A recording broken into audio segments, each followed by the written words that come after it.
اگر بھائی اس سے بڑی بےزتی سر سید کی اور نہیں ہو سکتی. جس آدمی نے تن من دھن قربان کر دیا امت کو کسی رخ پر لانے کے لیے اور اس گرداب سے نکالنے کے لیے کہ یہ کچھ دنیا کو بھی سمجھنے والے بنے.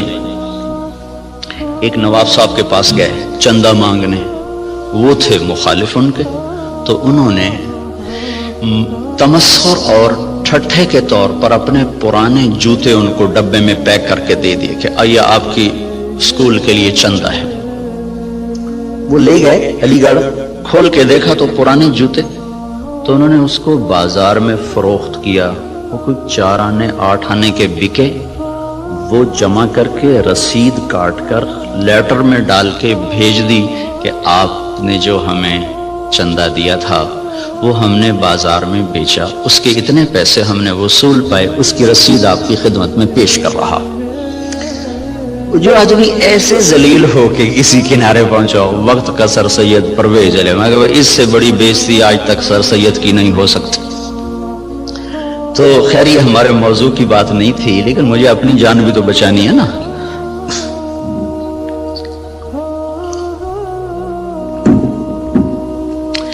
اللہ تبارک و تعالی نے ہمیں ایک ذہن دیا ہے. اس وقت ذہن یہ ہے کہ ہم اپنی محنت کا کماتے ہیں، محنت کا کھاتے ہیں، جو کماتے ہیں جو مرضی کریں. یہ ایک ذہن جس کو ہم سرمایہ داری کا نظام کہتے ہیں. یہ 1925 میں ایک شخص پیدا ہوا تھا وہاں گلاسکو کا. اس نے یہ نظریہ دیا تھا، اس نے کتاب لکھی تھی دی ویلتھ آف نیشن. تو اس میں اس نے یہ نظریہ دیا تھا کہ آدمی کو کمانے میں آزاد ہونا چاہیے، جو جیسے مرضی کمائے، اس سے مال کی دوڑ لگے گی اور لوگوں کے پاس سرمایہ وافر ہو جائے گا. ایڈورڈ سمتھ اس کا نام تھا. اس کے مقابلے میں ایک نظریہ تھا جو کارل مارکس نے دیا کہ سب کچھ نیشن کا ہے، حکومت کا ہے، کسی کا کوئی حق کوئی نہیں، حکومت اس کو صحیح طور پر تقسیم کرے گی. یہ 2 غلط نظریے دنیا میں چلے، ایک ختم ہو گیا، ایک قریب المرگ ہے، ختم ہونے پر ہے. اسلام اس کے بیچ میں لاتا ہے، وَكَانَ بَيْنَ ذَلِكَ قَوَامًا، وہ درمیان میں لاتا ہے. وہ ملکیت اللہ کی ثابت کرتا ہے، نہ میری نہ حکومت کی. الملک للہ. ہمارے نبی جب صبح اٹھتے تھے نا تو آپ ایک دعا مانگا کر صبح اٹھتے ہی، اصبحنا واصبح الملک للہ والکبریاء والعظمۃ للہ والخلق والامر واللیل والنہار وما سکن فیہما للہ وحدہ. اللہم اجعل اول هذا النہار صلاحا واوسطہ فلاحا وآخرہ نجاحا. اسألک خیر الدنیا والآخرۃ یا ارحم الراحمین.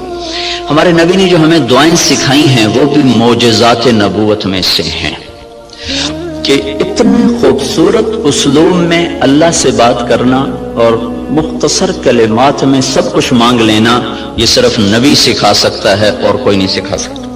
تو صبح اٹھتے ہی کیا اعتراف عبودیت ہے، عبدیت ہے. اصبحنا واصبح الملک للہ. میرے رب، ساری کائنات جس پر دن چڑھ رہا ہے وہ تیری ہی ہے. ساری عظمتیں، جلال و کبریا وہ تیرے لیے ہے. ساری مخلوق، سارا کچھ وہ تیرا ہی ہے. زمین آسمان جو اس کے درمیان ہے وہ سب کچھ تیرا ہے. جب سب کچھ تیرا ہے میں تیرا محتاج بن کر تجھ سے سوال کرتا ہوں، یا اللہ اس دن کا اول وہ فلاح بنا دے اور اس کے درمیان کو صلاح بنا دے، اس کے آخر کو نجات بنا دے. یہ تصور ہمیں اللہ کی طرف سے ملا ہے کہ جو کچھ میرے پاس ہے وہ بطور استحقاق نہیں، بطور امتحان ہے. یہ 2 لفظوں میں راستے جدا ہو جاتے ہیں. میرے پاس جو کچھ ہے بطور استحقاق نہیں، بطور امتحان ہے. جو کچھ ملا، جس کو ملا،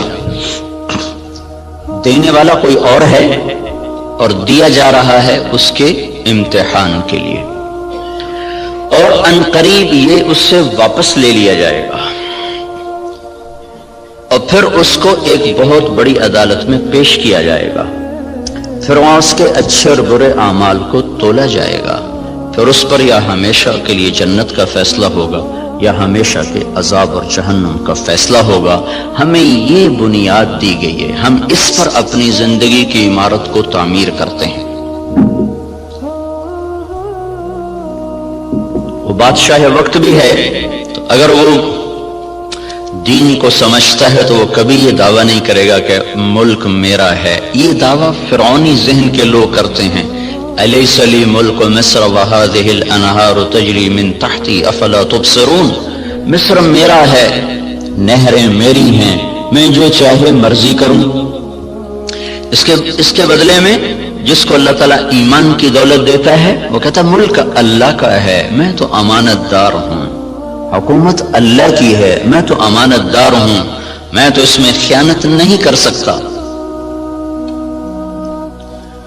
عمر بن عبدالعزیز کے بچوں نے ماں سے کہا کپڑے چاہیے، عید آ رہی، انہوں نے خامن سے کہا، اور عمر بن عبدالعزیز 3 بر اعظم پر حکمران ہیں، میں بیت المال ایسا بھرا کہ نہ بعد میں کبھی بھرا نہ پہلے کبھی بھرا۔ تو انہوں نے بیوی نے عرض کیا کہ بچے کپڑے مانگ رہے ہیں، تو انہوں نے فرمایا میرے پاس تو پیسے کوئی نہیں۔ اس سے پہلے خلفاء نے خزانے کو استعمال کیا جیسے چاہا، انہوں نے اپنا سمجھ لیا تھا، دھوکہ کھا گئے۔ ایک ایمان والا آیا، اللہ سے ڈرنے والا آیا، اس نے کہا الملک للہ، کہا فاطمہ یہ تو دولت میری نہیں ہے، یہ تو امانت ہے، میرے پاس پیسے نہیں، میں کپڑے کہاں سے لے کر دوں؟ بیوی نے کہا اگلے مہینے کی تنخواہ ایڈوانس لو، میں اس سے کپڑے سی لوں گی، روٹی کا خرچہ میں گھر بیٹھے مزدوری کر کے نکال لوں گی۔ چلنے گئے، ہاں یہ میں کر سکتا ہوں۔ تو انہوں نے اپنے خزانچی کو بلا کے فرمایا کہ ہمیں اگلے مہینے کا خرچہ، اگلے مہینے کی تنخواہ ہمیں ایڈوانس دے دی جائے۔ تو خزانچی نے کہا اب مجھے اگلا مہینہ زندہ رہنے کی ضمانت دے دے، میں آپ کو تنخواہ دے دیتا ہوں۔ تو وہ چپ کر کے واپس آ گئے اور اپنی بیوی سے کہا فاطمہ، یہ فاطمہ عبد الملک کی بیٹی ہے، یہ عورت دنیاوی نسبت کے لحاظ سے اس جیسی معزز خاتون دنیا میں آج تک نہیں آئی، آئندہ کوئی آئے جائے تو پتہ نہیں، آج تک دنیاوی نسبت کے لحاظ سے اس خاتون جیسی کوئی عورت نہیں پیدا ہوئی۔ اس کا دادا بادشاہ تھا، اس کا باپ عبد الملک بادشاہ تھا، اس کے 4 بھائی ولید، سلیمان، یزید، ہشام، چاروں بادشاہ بنے، اس کا خامد عمر بن عبدالعزیز وہ بادشاہ بنا۔ یہ عورت 7 نسبتوں سے شہزادی تھی، دادے سے لے کر باپ، 4 بھائی، خامد، ایسی نسبت کی عورت آج تک نہیں پیدا ہوئی۔ اسے فرمایا فاطمہ بچوں سے کہہ دو کہ تمہارا باپ کپڑے لے کے نہیں دے سکتا، الملک للہ، ملک اللہ کا ہے۔ جب عید ملنے کے لیے خاندان کے لوگ آئے، بنو امیہ بڑے زوردار لوگ گزرے ہیں، تو جب لوگ آئے تو خاندان کے لوگ آئے تو بچے بھی ملنے کے لیے آئے، تو ان کے وہی خستہ حال کپڑے تھے۔ تو عمر کہنے لگے بیٹو تمہیں آج صدمہ تو ہوگا کہ تمہارے باپ نے تمہیں کپڑے لے کر نہیں دیے، اور آج تم اوروں کے سامنے کھڑے ہونے میں کچھ سبکی محسوس کر رہے ہو۔ تو ان کے بیٹے نے کہا عبد الملک نے کہ نہیں ابا جان، آج ہم عزت محسوس کر رہے ہیں کہ ہمارے باپ نے خیانت نہیں کی، ہم آج عزت محسوس کر رہے ہیں، ہمارے باپ نے خیانت نہیں کی۔ تو یہ نظریہ اسلام ہے کہ ملک اللہ کا ہے، جو کچھ دیتا ہے اللہ دیتا ہے، اور وہ بطور امتحان دیتا ہے، اور ہم اس میں امین ہیں، ہم اس میں امین ہیں، اور اس کو ہم ایسے استعمال کریں گے جیسے اللہ چاہتا ہے۔ ہم اسے ایسے استعمال نہیں کر سکتے جس سے میرا اللہ ناراض ہو یا اللہ کا رسول ناراض ہو اور اس کے سامنے مجھے شرمندگی اٹھانی پڑے۔ اسی کو اس آیت میں بیان کیا گیا، افرأیتم ما تحرثون، یہ جو تم ریسرچ کر رہے ہو، اانتم تزرعونہ ام نحن الزارعون، یہ تمہارا اللہ تمہیں راہیں سجاتا ہے کہ تم اپنی طاقت سے کرتے ہو۔ یہ وہی نظریہ کہ جو کچھ ہے اللہ کا، بھئی ہماری کوشش ہے، ہماری کوشش ہے اس کو برابر کرنے والا، اس کو پھل دینے والا وہ اللہ ہے۔ اَأَنْتُمْ تَزْرَعُونَهُ، بولو تم ہو یہ زراعت کرنے والے، ام نحن الزارعون، یا ہم ہیں زراعت کرنے والے۔ ان اللہ فالق الحب والنوا، کسی سائنسدان میں یہ طاقت ہے کہ زمین میں پڑے ہوئے دانے کو پھاڑ کے دکھا دے؟ کسی میں یہ طاقت ہے کہ وہ جڑوں کو اپنے حکم کے ساتھ چلانا شروع کرے، وہ تنے کو اپنی طاقت سے اٹھانا شروع کرے؟ کسی میں یہ طاقت ہے کہ وہ زمین کی رگوں سے غذا کو سمیٹ کر درخت کو پہنچائے اور پھر اس کے اندر رنگ بھرے، اس کے اندر ذائقے بھرے، اس کے اندر مٹھاس بھرے اور اس کے اندر تاثیرات کو بھرے، اس کے اوپر چھلکے کو لائے، کسی کو کاشوں میں بھر دے، کسی کو دانوں میں بھر دے، کسی کو میں گٹھلی بنا دے، کسی کو بن گٹھلی کے بنا دے، کسی میں مٹھاس ڈال دے، کسی میں کھٹاس ڈال دے؟ تو آسمان والا دعویٰ کر رہا ہے لو نشاء لجعلناہ حطاما، میں چاہوں تو تمہاری کھڑی کھیتیوں میں سے پھل کھینچ دوں اور کھڑی کو بھوسا بنا دوں، فظلتم تفکہون، بیٹھے باتیں کرتے رہ جاؤ۔ انا لمغرمون، ارے قرضے چڑھ گئے بھائی، بل نحن محرومون، بلکہ سب کچھ چھپ گیا، مول ہی گیا۔ تو یہ ہمیں نظریہ قرآن دیتا ہے کہ ہم جو کچھ کرتے ہیں وہ اللہ کی امانت ہے، تائید ربانی شامل حال ہے، اللہ کا ہم ساتھ ہے، تب یہ قدم ہمارے اٹھتے ہیں۔ اس نظریے والے کی تحقیق اور ریسرچ پر بھی وہی کچھ ہوتا ہے جو ایک کافر کی ریسرچ پر ہوتا ہے۔ تو فرق کیا ہے اس نظریے کے ساتھ ایوب ریسرچ آنا اور اللہ کے انکار کے ساتھ کسی لیبارٹری میں جانا؟ نتیجہ تو دونوں کو اللہ دے دیتا ہے، اس کو بھی دے دیتا ہے، اس کو بھی دے دیتا ہے۔ تو لیکن اس کا فرق کیا ہے؟ اس کا فرق پڑتا ہے عملی زندگی میں کہ جو آدمی اپنا سب کچھ کر کے چلتا ہے پھر وہ آزاد ہو کے چلتا ہے، وہ اپنی ترتیب زندگی میں نہ اللہ کو پہچانتا ہے نہ اس کے رسول کو پہچانتا ہے، اور جو اسے اللہ کی امانت سمجھ کے چلتا ہے اس کی ترجیحات تبدیل ہو جاتی، وہ اللہ اس کے رسول کو سامنے رکھ کر چلتا ہے اور وہ آخرت میں جواب دہ ہونے کے احساس سے چلتا ہے۔ یہ دو سوچ ترجیحات کو تبدیل کر دیتی ہے، ان کی سوچ اور طرف چلی جاتی ہے، وہ حرص و ہوس کے بندے بن جاتے ہیں، اللہ اس کے رسول سے غافل ہو جاتے ہیں۔ یہ قدم قدم پہ لرز لرز کے چلتا ہے، کانپ کانپ چلتا ہے۔ یہ عملی زندگی میں پھر یہ نظریہ طاقتور بن کے انسانیت کو صحیح رخ پر لاتا ہے، جو آپ کے ڈاکٹر صاحب نے فرمایا کہ ہم ذلت و پستی کا شکار ہیں۔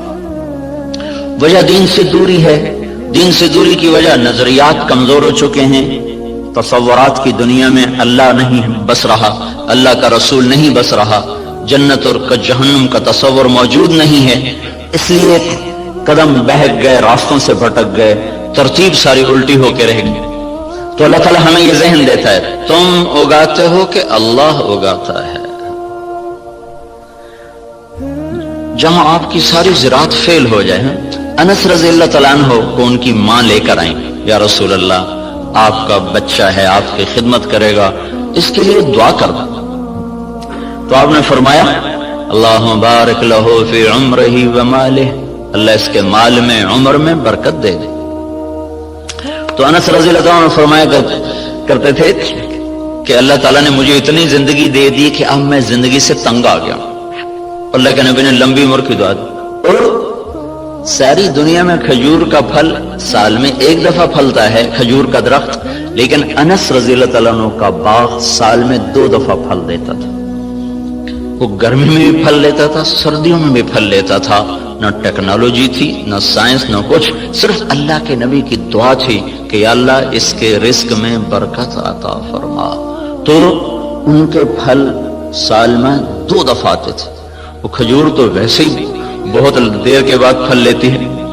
سلمان فارسی آئے کہ یا رسول اللہ آزادی تو ملی پر نہ ملنے کے برابر کا، کیوں؟ کہ وہ یہودی نے کہا ہے 100 پودے کھجور کے لگاؤ، جب وہ پھلدار ہو جائیں پھر تمہیں آزاد کروں گا۔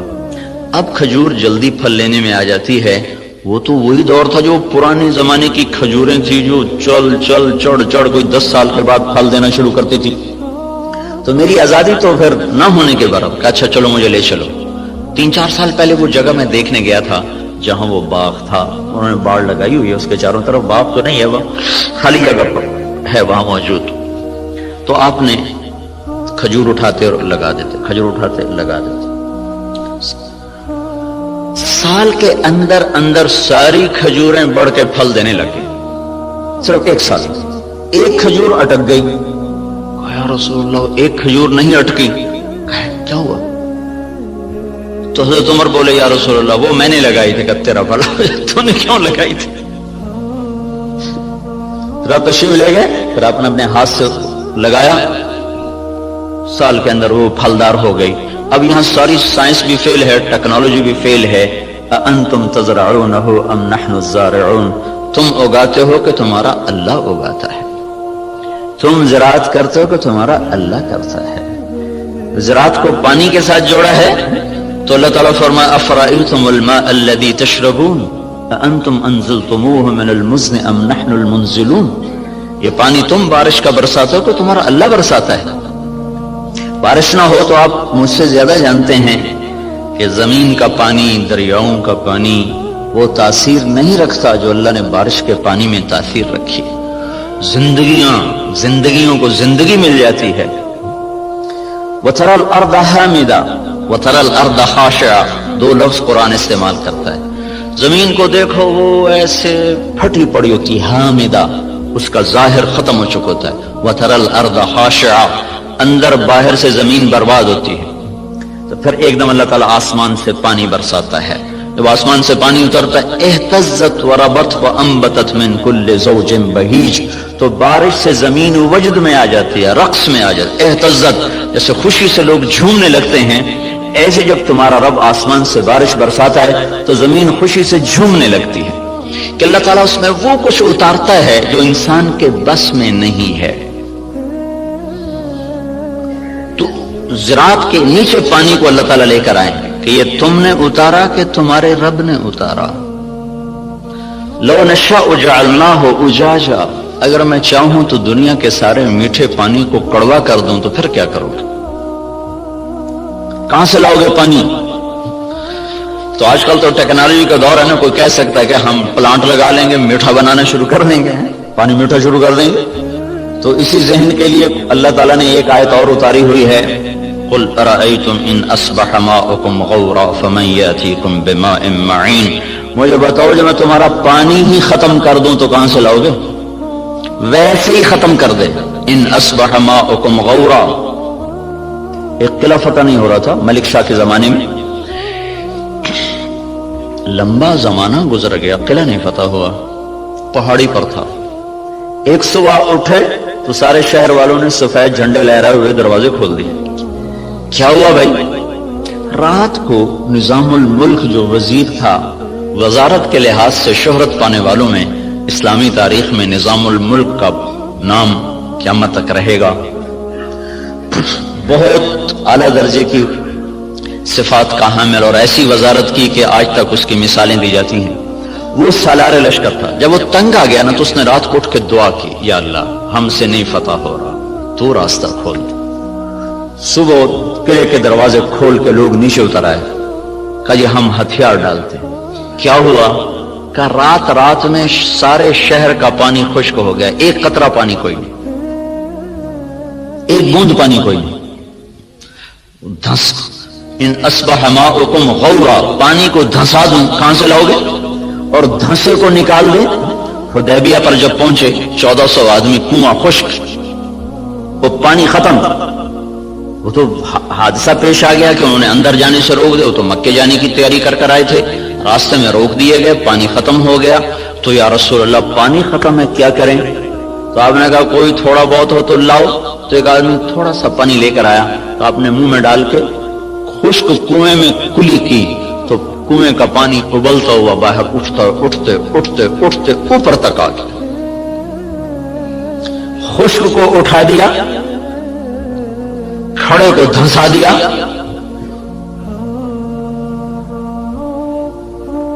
ایک شخص جا رہے ابو الحسن نام مجھے پوری طرح یاد نہیں. راستے میں تھے جنگل میں, پیاس لگی, پانی کی تلاش میں کنویں پر پہنچے، دیکھا تو پانی نیچے، تو انہوں نے اپنے موزے کو اتارا، جوتے کو اتارا، وہ لمبا جوتا ہوتا تھا، اس کو پگڑی سے باندھ کر نیچے لٹکایا تو پانی نیچے تھا، وہاں تک جوتا نہیں جا سکا، تب پریشان ہو کے بیٹھ گئے، اب کیا کروں، پیاس سے جان جا رہی۔ اتنے میں کہ ہرن دوڑتا ہوا آیا، اس نے آ کر تیزی کے ساتھ پہلے یوں نیچے نظر دوڑائی تو پانی بہت نیچے، پھر سیدھا ایسے آسمان کو دیکھا، ایسے یوں دیکھنا تھا کہ پانی فوارہ مارتا ہوا منڈیر کے ساتھ آ کے لگ گیا۔ تو اس نے پیا، انہوں نے بھی پیا، تو ان کو دل میں خیال آیا یہ کیا چکر ہے، یہ جانور اس کے لیے اتنا اکرام اور میں انسان اور ایمان والا، میرے لیے تو یہ ہوا نہیں، جانور کے لیے یہ ہو گیا۔ تو ایک آواز سنی تو رسی اور ڈول کے سہارے ڈھونڈتا رہا، اس نے سیدھا اپنے رب کو پکارا، اللہ پکارنے والوں کی ایسے ہی سنتا ہے۔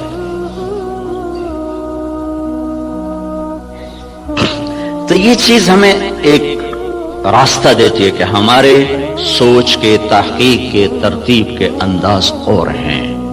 اللہ تعالیٰ جن چیزوں کو ہمارے اوپر لازم کرے گا انہیں ہمیں کرنا ہوگا۔ نماز اذان کے بعد بھی ڈاکٹر صاحب دفتر میں بیٹھے ہوں، ریسرچ کر رہے ہوں، تو یہ ساری ریسرچ زہر حلاحل ہے، اب اس کا انسانی خدمت سے تعلق ختم ہو چکا ہے۔ اللہ کی ندا کے بعد بھی تحقیق چل رہی ہو، اللہ کی صدا کے بعد بھی دفتر چل رہا ہو، تو یہ ساری برکتیں اپنے ساتھ لے کے چلا جائے گا۔ اب ہمارے لیے حکم ہے بند اذان باہر دینے کا حکم ہے، مسجد کے اندر اذان دینا مکروہ ہے۔ باہر بلال رضی اللہ تعالیٰ عنہ مسجد کے ساتھ ایک کوٹھا تھا، ایک صحابی کا گھر تھا، اس کی چھت پہ چڑھ کے اذان دیا کرتے تھے کہ اذان باہر کی زندگی کو معطل کرنے کے لیے ہے اور مسجد کی زندگی کو آباد کرنے کے لیے ہے۔ حی علی الصلاۃ کے بعد اب نہ کوئی دکاندار، نہ کوئی تاجر، نہ زمیندار، نہ کوئی مرد، نہ کوئی عورت، جو جہاں پر ہے اسے حکم ہے کہ ہاتھ اٹھا لے اور چلے اس رب کی طرف جو کہہ رہا ہے حی علی الصلاۃ، آؤ نماز کی طرف۔ یہاں کیا ملے گا؟ یہاں تو ہم بہت کچھ کام کر رہے ہیں، لوگوں کی خدمت کر رہے ہیں، ریسرچ کر رہے ہیں، یہاں کیا ملے گا؟ تو اس سوال کا جواب اگلے دو جملوں میں دیا گیا، حی علی الفلاح، آؤ یہیں سے کامیابی ملے گی۔ میں چند دن پہلے گیا تھا یونیورسٹی، وہاں ان کو قصہ سنایا تھا، ابن سینا رحمت اللہ علیہ، وہ طب کی دنیا میں یعنی نبی کہلاتے ہیں کہ ان پر طب کا الہام ہوتا تھا۔ اس شخص کا بنایا ہوا نظام طب اور اس کے قوانین آج بھی معتبر اور مستند سمجھے جاتے ہیں۔ 600-700 برس پہلے وہ شخص گزرا ہے جب اتنے آلات نہیں تھے، لیکن اس شخص میں ایک صفت تھی، جب کسی مسئلے میں اٹک جاتے تھے اور نہیں سمجھ میں آتا تھا تو چھوڑ کے نفل کی نیت باندھ کے کھڑے ہو جاتے اور سجدے میں سر رکھ کر کہتے اے رب میرے اوپر اس مسئلے کو واضح فرما دے۔ سجدے میں پڑھ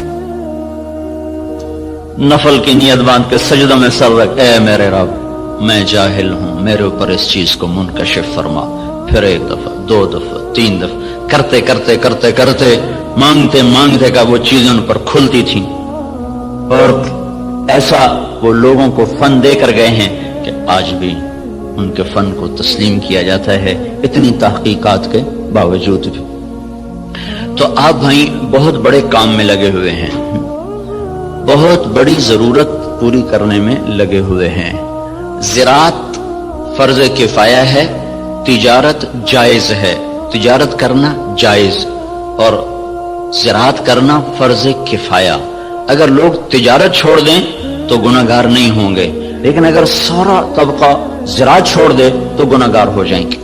علامہ خزائی رحمت اللہ علیہ نے لکھا ہے کہ زراعت کے چھوڑ دینے سے لوگ گناہگار ہو جائیں گے، یہ فرض کفایہ، جیسے جنازہ سارے چھوڑ دیں تو مجرم ہو جائیں گے، تو زراعت فرض کفایہ ہے۔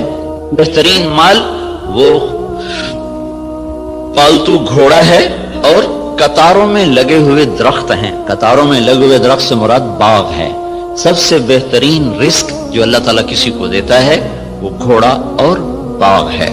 اور آپ نے فرمایا جب اللہ تعالیٰ نے معیشت کو اتارا معیشت کو جب آسمان سے اتارا تو برکت کو کھیتی اور بکریوں میں رکھ دیا.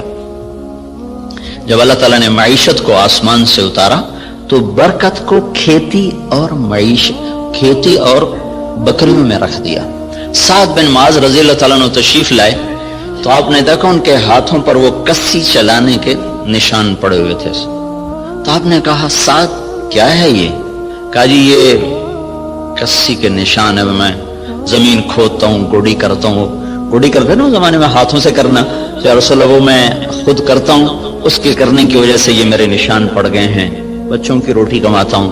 تو آپ نے ان کا ہاتھ لے کر ایسے چوما اور کہا اس ہاتھ پر جہنم کی آگ حرام ہے.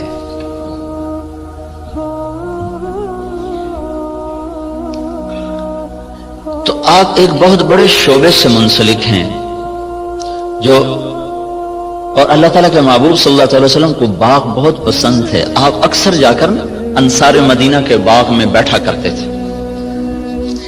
معاویہ رضی اللہ تعالیٰ عنہ سے کسی نے پوچھا، ایک بدو سے پوچھا تجھے کون سا مال پسند ہے؟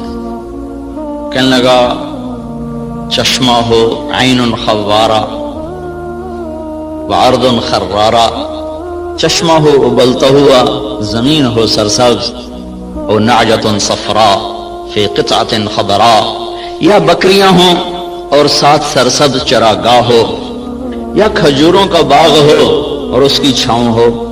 تو کہنے لگے اللہ کے بندے سونے چاندی کا تو نے ذکر ہی نہیں کیا. انہوں نے کہا امیر المومنین دفع کرو، یہ بھی کوئی چیز ہے، خرچ کرو تو ختم ہو جائیں، نہ کرو تو پتھر کی طرح پڑے رہیں.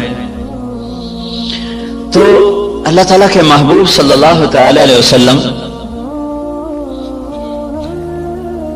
نے ان ہاتھوں کو چوما کہ ان پر جہنم کی آگ حرام ہے. اور معاویہ رضی اللہ تعالیٰ عنہ اتنی بڑی زراعت تھی کہ ان کے کھیت میں 5 لاکھ من گندم ہوتی تھی. جس زمانے میں یہ ایسی اقسام تیار نہیں ہوئی تھیں کہ جو ایکڑ میں 50 من ہو اور ایکڑ میں 60 من ہو. وہ ایک پرانی ہم نے بھی تھوڑی سی رکھی ہوئی ہے باپ دادے کی 591، وہ بس ہم اپنے کھانے کے لیے 2 ایکڑ کاش کر لیتے ہیں، 15-20 من 1 ایکڑ سے وہ ہوتی. یہ اقسام نہیں تھی اور اس کے باوجود 5 لاکھ من گندم ان کے فارم سے نکالی جاتی تھی. اور عمر رضی اللہ تعالیٰ عنہ جب خلیفہ بنے تو انہوں نے اپنے ساتھ تھوڑا بہت اپنا کام کرتے تھے، تو چلتے چلتے چلتے ان کی سالانہ جو آمدن تھی وہ 40,000 اونٹ تھے. 40,000 اونٹ عمر رضی اللہ تعالیٰ عنہ کے سارا سال وہ چراگاہوں میں چرتے رہتے تھے اور روزانہ 20 اونٹ ذبح کر کے مہمانوں کو کھلایا کرتے تھے، اور خود مہینے میں 1 دن گوشت کھاتے تھے.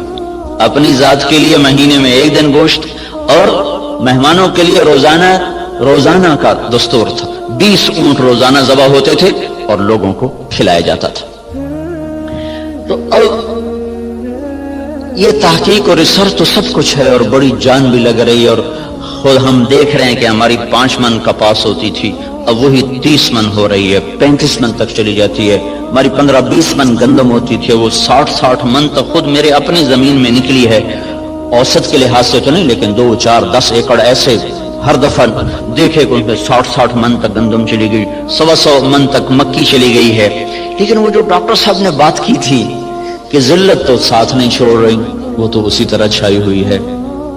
اتنی فراوانی کے باوجود ذلت سروں سے جائی نہیں رہی کہ اس کے لیے ایک اور نظام ہے، اس کے لیے اور اسباب ہیں. اس ریسرچ و تحقیق و تدقیق کے ساتھ ایک نظام اور ہے، وہ ہے اللہ اس کے رسول کی پسندیدہ ترتیب زندگی کو بھی سیکھنا اور اس کو بھی اپنی زندگی میں شامل کرنا اور اس کو لے کر ساری دنیا میں پھرنا. اس امت کا جو کام ہے وہ ساری دنیا کے انسانوں کو اللہ کا تعارف کروانا اور اللہ کے دین کی طرف بلانا ہے. وہ پہلو ہمارا بالکل خالی ہو گیا. میں مکہ میں تھا تو مجھے ایک ملے، اس کے PhD تھے ارضیات کے، ایک جگہ کھانے پہ ان سے ملاقات. وہ مجھ سے کہنے لگے آپ کے پاکستان کی جو زمین ہے ساری دنیا میں ایسی زمین کسی ملک کے پاس نہیں ہے جو اللہ تعالیٰ نے قدرتی اس کے اندر صفات رکھی ہیں، دنیا کے کسی خطے میں یہ صفات موجود نہیں۔ میں نے کہا آپ کی بات درست ہے، لیکن ایک اور ہمیں وائرس لگ گیا ہے جس نے ہماری ہر شے کو برباد کر دیا ہے، وہ بددیانتی اور خیانت کا وائرس ہے جو جان نہیں چھوڑ رہا۔ امریکن سنڈی بھی مر گئی اور کپاس کے وائرس کا بھی علاج ہوگا۔ تو بیوٹی کپاس میں نے اس دفعہ 10 ایکڑ کاشت کی تجربے کے طور پر، جس پر سنڈی ویسے ہی نہیں آئی، وہ نہیں آئی، ہم نے 10 ایکڑ کاشت کیا تجربے کے طور پر، اس پر سارے سیزن میں کوئی سنڈی کا اٹیک نہیں ہوا سوائے لشکری سنڈی کے۔ تو وائرس کا بھی کنٹرول ہو گیا، سنڈیاں بھی کنٹرول ہو گئیں، لیکن یہ جو بددیانتی کا وائرس لگا ہے یہ مصیبت خانہ بڑھتا ہی جا رہا ہے، بڑھتا ہی جا رہا ہے۔ جب تک یہ اندر سے نہیں نکلے گا اللہ تعالیٰ کی نظروں سے ہم گرتے رہیں گے، گرتے رہیں گے، گرتے رہیں گے۔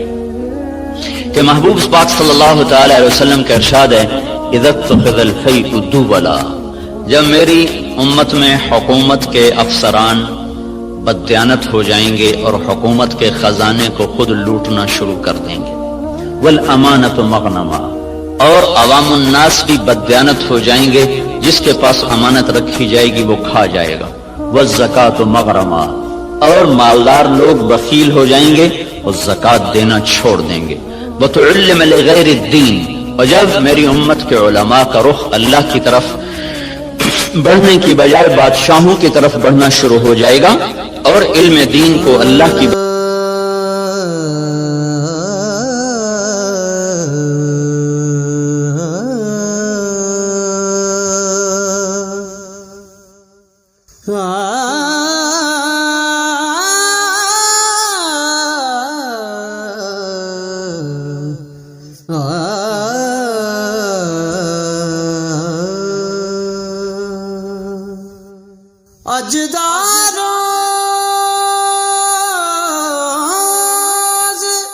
بجائے دنیا کے لیے حاصل کیا جانے لگے گا، وَأَطَاعَ الرَّجُلُ زَوْجَتَهُ، اور لوگ بیویوں کے فرما بردار ہو جائیں گے، وَعَقَّ أُمَّهُ، اور ماؤں کے نافرمان ہو جائیں گے، اور أَدْنَىٰ صَدِيقَهُ، دوست کو دیکھ کر باہیں پھیلا کر گلے سے لگائیں گے، وَأَقْصَىٰ أَبَاهُ، باپ کو دیکھ کر ان کو دھکا دے کے راستے سے ہٹا دیں گے، وَصَادَ الْقَبِيلَةَ فَاسِقُهُمْ، قبیلے کا سردار نافرمان ہوگا، وَأُكْرِمَ الرَّجُلُ مَخَافَةَ شَرِّهِ، ایک دوسرے کو اکرام کر کے بھی آپس میں بغض رکھا ہوا ہوگا، مسکرا کر بھی ملنا ہوگا، اندر میں نفرت بھی ہوگی، ایک دوسرے کے شر سے بچنے کی ہر ایک کی نیت ہوگی، وَكَانَ رَئِيسُ الْقَوْمِ أَرْذَلَهُمْ، بڑے بڑے کلیدی عہدوں پر نکمے لوگوں کو بٹھا دیا جائے گا، نااہل لوگوں کو بٹھا دیا جائے گا، وارتفعت الاصوات فی المساجد، مسجدوں میں لڑائیاں شروع ہو جائیں گی اور فرقہ واریت کی آگ بھڑک اٹھے گی، وظہرت القینات والمعازف، اور گانے والیاں معزز اور محترم ہو جائیں گی اور گانے والیاں عام ہو جائیں گی، اور موسیقی چاروں طرف پھیل جائے گی اور موسیقی کے آلات ہر طرف عام ہو جائیں گے، وشربت الخمور، اور شراب عام ہو جائے گی، ولبس الحریر، اور مالدار لوگ مرد ریشم استعمال کریں گے، ولعن آخر هذه الامت اولها، اور اس امت کے آج کے لوگ پہلے لوگوں کو جاہل، ان پڑھ، اس قسم کے القابات سے نوازیں گے۔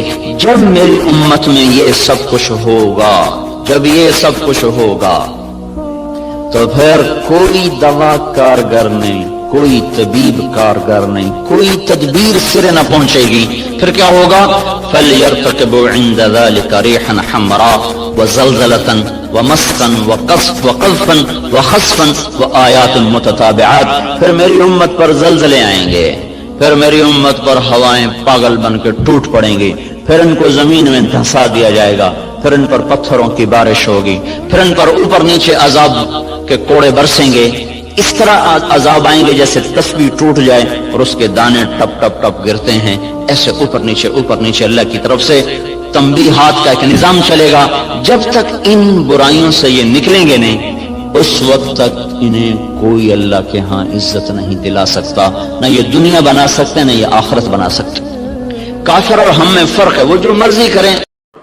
آپ کا گلہ قرآن ہی میں سن لو، جب ایسے نافرمان جو کبیرہ گناہ کرتے کرتے مر گئے، اس بددیانتی میں، شرابوں کے پینے میں، نماز کے چھوڑنے میں، کبیرہ گناہوں میں غرق ہو کے مر گئے، تو یہی اللہ کا رسول جو ہمارے لیے رویا بھی اور تڑپا بھی، یہ نا فلا تذهب نفسک علیہم حسرات، یہ آیت اس مضمون میں ایسی زبردست آیت ہے کہ اس کو اردو زبان میں منتقل نہیں کیا جا سکتا کہ جو اللہ تعالیٰ نے آپ کے اندر کے سینے کا غم، حسرات اور فلا تذهب نفسك علیہم حسرات، ان الفاظ میں جو اللہ نے اپنے محبوب کے سینے کا غم بیان کیا ہے، اللہ کی قسم کوئی زبان اس کا ترجمہ نہیں کر۔ قیامت کے دن جب دیکھے گا ہماری نافرمانیاں تو کہے گا یا رب ان قوم اتخذوا هذا القرآن مہجورا، اے میرے مولا یہی ہے میری وہ امت جس نے میرے قرآن کو چھوڑ دیا، میرے قرآن نے پکارا مسجد میں آؤ، انہوں نے مسجدوں کی راہیں چھوڑ دیں۔ مجھے بتاؤ یہ اتنا مجمع کہاں سے آ گیا ہے؟ یہ اس میں سے 1/3 باہر سے آیا ہوگا، یہ 2/3 تو سارا گلستان کالونی کا ہے۔ ان کے قدم باقی 5 نمازوں میں کیوں نہیں اٹھتے؟ یہ کہاں چلے جاتے ہیں؟ کیا یہ اللہ کی دھرتی پہ 8 دن نہیں رہتے؟ کیا یہ صرف 8ویں دن اللہ کا رزق کھاتے ہیں؟ کیا یہ صرف 8ویں دن اللہ کا پانی پیتے ہیں؟ کیا یہ صرف 8ویں دن اللہ کی ہوا کے ٹنوں ٹن اپنے پھیپھڑوں میں لے جاتے ہیں؟ کیا یہ صرف 8ویں دن اللہ کے دیے ہوئے نور سے دیکھتے ہیں؟ کیا یہ صرف 8ویں دن اپنے کانوں سے سنتے ہیں؟ کیا یہ صرف 8ویں دن اپنے جسم کی نعمتوں سے فائدہ اٹھاتے ہیں؟ کیا یہ صرف 8ویں دن سورج کی روشنی سے نفع اٹھاتے ہیں؟ کیا یہ صرف 8ویں دن تاروں کی جھلملاہٹ سے نفع اٹھاتے ہیں؟ کیا یہ صرف 8ویں دن اپنے بیوی بچوں کے ساتھ بیٹھتے ہیں؟ اس پتھر دل کو کیا ہوا؟ کیوں نہیں اس کے دروازے پہ دستک پہنچتی؟ یہ کیوں ویران ہو گئے؟ ایسے تو پتھر بھی سخت نہیں۔ عطا اللہ شاہ بخاری کہا کرتے تھے اے ہندوستان والو، تمہیں اتنا قرآن سنایا کہ میں سر کو سناتا تو صبا بن جاتی، میں پتھروں کو سناتا تو موم ہو جاتے، میں دریاؤں کو سناتا تو طوفان تھم جاتے، اور میں موجوں کو سناتا تو ان کی طغیانی رک جاتی۔ پتہ نہیں تم کس مخلوق، کس چیز سے بنے ہو، کس خمیر سے بنے ہو، تمہارے سینوں میں دل نہیں ہے، پتھر ہیں، اور پتھر سے بھی زیادہ کوئی سخت ہے، اشد قسوة من الحجارہ، پتھر بھی اللہ کی حیبت سے لرزتا ہے اور کانپتا ہے، پر تم کون سے انسان ہو، کیسے سینوں میں دل لیے پھرتے ہو کہ 5 دفعہ اتنا بڑا بادشاہ تمہیں پکارے حی علی الصلاۃ حی علی الصلاۃ۔ ایک تھانے دار پکارے گلستان کالونی کا کہ تمہارا سمن ہے آ جاؤ، تو سر پہ پاؤں رکھ کے بھاگے، ڈی سی پکارے تو کام چھوڑ کے بھاگے، اور تمہارا زمین آسمان کا بادشاہ تمہیں دن میں 5 دفعہ پکارے اور کانوں پہ جوں نہ رینگے، اور 8ویں دن مسجد کو آ رہے ہوں۔ کیا 8ویں دن کھانا کھایا ہے؟ کیا آج ہی پانی پیا ہے؟ کیا آج ہی چائے پی ہے؟ یہ ایسی جفا اپنے آپ سے کرتے، شیطان سے کرتے، ملک و مال سے کرتے، اپنی دکانوں سے کرتے، یہ بے وفائی اللہ سے کیوں کی ہوئی ہے؟